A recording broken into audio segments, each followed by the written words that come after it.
Assalamualaikum warahmatullahi wabarakatuh. Saya Nurrahma Al-Fadilah. Saya Yulia Rizky Ramdhani. Kami dari kelompok 5 mata kuliah Ulumul Hadis ingin memenuhi tugas ujian akhir semester dengan dosen pengampu Ibu Dewi Lestari MPDI. Selamat menyaksikan.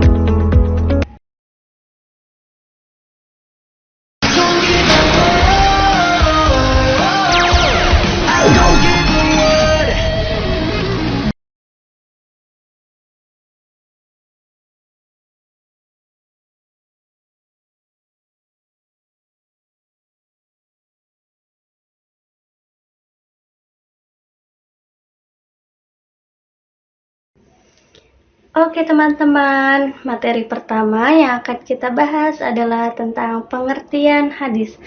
Kata hadis memiliki beberapa makna, yaitu yang pertama jadid, artinya baru, lawan kata dari kata kodim atau terdahulu. Yang dimaksud kodim di sini adalah Al-Quran, dan yang dimaksud dengan jadid adalah hadis Nabi Muhammad SAW. Yang kedua yaitu qorib, artinya dekat atau dalam waktu yang belum lama. Dan yang ketiga yaitu khobar, yaitu berita, yang artinya sesuatu yang dipercakapkan dan dipindahkan dari seseorang kepada seseorang. Ketiga makna di atas lebih tepat dalam konteks istilah ulumul hadis, karena hadis yang dimaksud di sini adalah berita yang datangnya dari Nabi. Sedangkan hadis menurut sebagian pendapat para ulama seperti At-Tibi mengatakan bahwa hadis tidak hanya meliputi sabda Nabi, takrir dan perbuatan beliau atau yang disebut dengan hadis marfu, tetapi sabda, perbuatan dan takrir para sahabat yang disebut hadis mauquf dan para tabi'in yang disebut hadis maqtu. Menurut ahli usul fikih, hadis adalah segala perkataan, segala perbuatan, dan segala takrir Nabi Muhammad SAW yang bersangkut paut dengan hukum.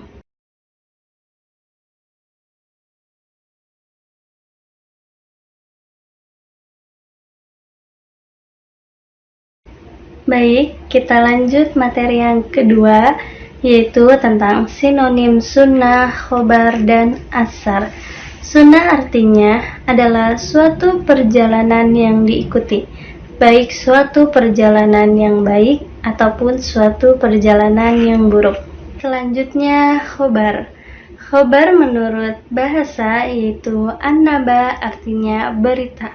Sedangkan menurut istilah muhaddisin, khobar sama dengan hadis, yaitu sesuatu yang disandarkan kepada Nabi, baik secara marfu, mauquf, dan maqtu. Yang terakhir yaitu atsar.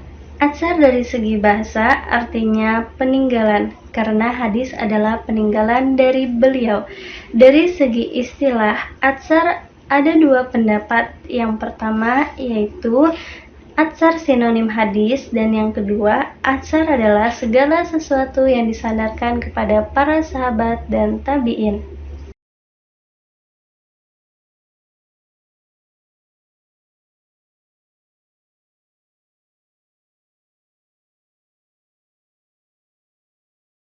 Hadis Nabawi yaitu hadis Nabi Muhammad SAW dari bentuk ucapan, perbuatan, takrir, dan sifat-sifat Nabi Muhammad SAW. Dan hadis qudsi berasal dari Allah Subhanahu wa Ta'ala, kemudian disampaikan kepada Nabi Muhammad SAW sehingga jadi perawinya. Al-Quran dapat didefinisikan dengan beberapa penjelasan, diantaranya yang ke-1, Al-Quran adalah firman Allah Subhanahu wa Ta'ala, bukan dari Nabi Muhammad. Yang kedua, Al-Quran mengandung mukjizat seluruh kandungannya. Yang ketiga, Al-Quran diturunkan kepada Nabi Muhammad. Yang keempat, membaca Al-Quran dinilai ibadah.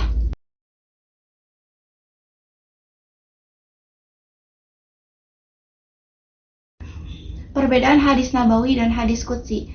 Pada hadis nabawi, Rasulullah menjadi sandaran sumber pemberitaannya, sedangkan hadis qudsi menyadarkan kepada Allah.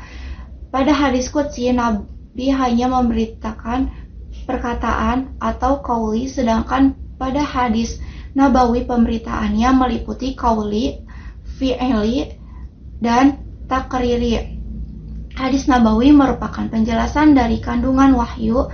Hadis qudsi, wahyunya langsung dari Allah.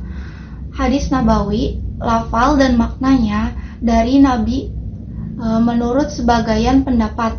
Sedangkan hadis qudsi maknanya dari Allah SWT dan redaksinya disusun oleh Nabi Muhammad.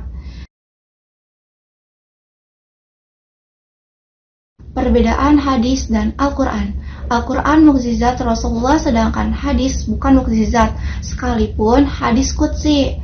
Al-Quran seluruhnya diriwayatkan secara mutawatir, diriwayatkan oleh banyak orang. Sedangkan hadis diriwayatkan secara ahad, individu tidak sebanyak periwayat mutawatir. Al-Quran redaksi dan maknanya dari Allah, hadis maknanya dari Allah, redaksinya itu dari Nabi. Proses penyampaian Al-Quran itu melalui wahyu yang tegas, sedangkan hadis melalui wahyu ilham atau mimpi.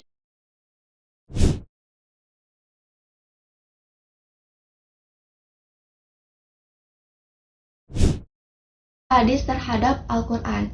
Bayanul takrir. Hadis sebagai takrir penguat, yaitu menetapkan dan memperkuat apa yang telah diterangkan dalam Al-Quran. Fungsi hadis di sini hanya memperkokoh isi kandungan Al-Quran, seperti hadis tentang sholat, zakat, puasa, dan haji. Bayanul tafsir. Hadis ini berfungsi memberikan perincian dan penafsiran terhadap Al-Quran, seperti menjelaskan ayat-ayat mujmal, mengkhususkan ayat-ayat Al-Quran yang berfungsi umum, membatasi lafaz yang masih mutlak dari ayat-ayat Al-Quran. Bayanul naskhi. Hadis berfungsi sebagai penghapus hukum yang diterangkan dalam Al-Quran. Contohnya hadis yang berfungsi sebagai bayan an-naks, yang artinya tidak ada wasiat bagi ahli waris. Bayanul tasyari'. Hadis ini berfungsi menetapkan hukum atau aturan-aturan yang tidak didapati dalam Al-Quran. Ketetapan hadis itu merupakan ketetapan yang bersifat tambahan, hal-hal yang tidak disinggung oleh Al-Quran, dan hukum-hukum itu hanya berdasarkan hadis saja.